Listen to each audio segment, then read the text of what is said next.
అది కావాలి లోగో ఉంటే మనం అలా పంపిస్తుంటాం. రికార్డింగ్ మీడియా మిత్రులకు, సోషల్ మీడియా మిత్రులకు, నాతోటి వైఎస్ఆర్ పార్టీ సైనికులందరికీ కూడా పేరు పేరున హృదయపూర్వక నమస్కారాలు తెలియజేస్తున్నాను. ఈరోజు ఈ మీడియా సమావేశం ఉద్దేశం, మొన్న పవన్ కళ్యాణ్ గారు ఆంధ్రప్రదేశ్లో మొత్తం ప్రతి ఒక్క గ్రామ పంచాయతీలోనూ దేశం మొత్తంలో మొట్టమొదటిసారిగా ఇంత పెద్ద ఎత్తున గ్రామ సభలు నిర్వర్తించామని చెప్పేసి చెప్పుకోవడం జరిగింది. అలానే నిర్వర్తించారు. మరి అందులో ఉపాధి హామీకి సంబంధించినటువంటి పనుల నిమిత్తం ప్రతి ఒక్క గ్రామంలోనూ ప్రజల నుండి అభ్యర్థనలు, అవసరాలు, ఏమేమి వర్కులు జరగాలి అనే దాని మీద తీసుకునే కార్యక్రమం ఇది. పవన్ కళ్యాణ్ గారికి తెలీదో లేకపోతే ఆ రోజు మీడియాలో రాసినటువంటి వాళ్ళకి తెలీదో కానీ గ్రామ సభలు దేశం మొత్తం మీద ఒకేసారి జరుగుతాయి. 4 సార్లు కంపల్సరీ పెట్టేటువంటిది ఉంది. అది జనవరి 26వ తారీఖున ఒక గ్రామ సభ దేశం మొత్తం జరుగుతుంది. ఏప్రిల్ 14 అంబేద్కర్ గారి జయంతి రోజున దేశం మొత్తం గ్రామ సభలు జరుగుతాయి. అలానే ఆగస్టు 15న దేశం మొత్తం గ్రామ సభలు ఒకేసారి జరుగుతాయి. అక్టోబర్ 2 గాంధీ జయంతి రోజున దేశం మొత్తం గ్రామ సభలు జరుగుతాయి. మరి కొత్తగా ఇప్పుడు చేసింది ఏంటో తెలియదు. ఏం చేశారంటే దేశం మొత్తం జరగాల్సినటువంటి ఆగస్టు 15న జరగాల్సినటువంటి గ్రామ సభను ఆపేసి నిన్న 23వ తారీఖున మేము పెట్టామని చెప్పేసి తప్పు కొట్టుకుంటా ఉన్నారు.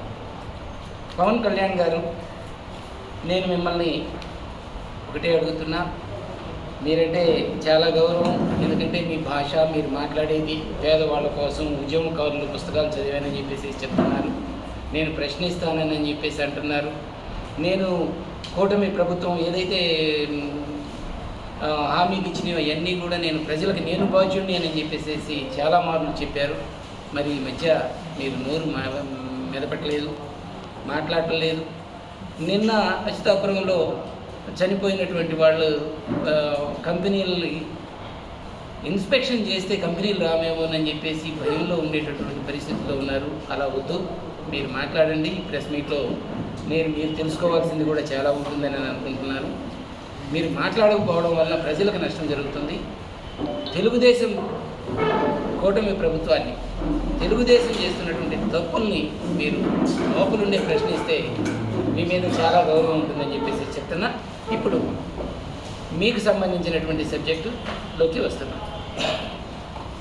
4500 కోట్లు నిన్న గ్రామ సభలో రాష్ట్రం మొత్తం పనికి ఆహార పథకం కింద మీరు వచ్చినాయి. ఆ పనులు చేయడానికి మేము సిద్ధంగా ఉన్నాం, వీటిని అభివృద్ధి చేస్తామని చెప్పేసి చెప్పారు.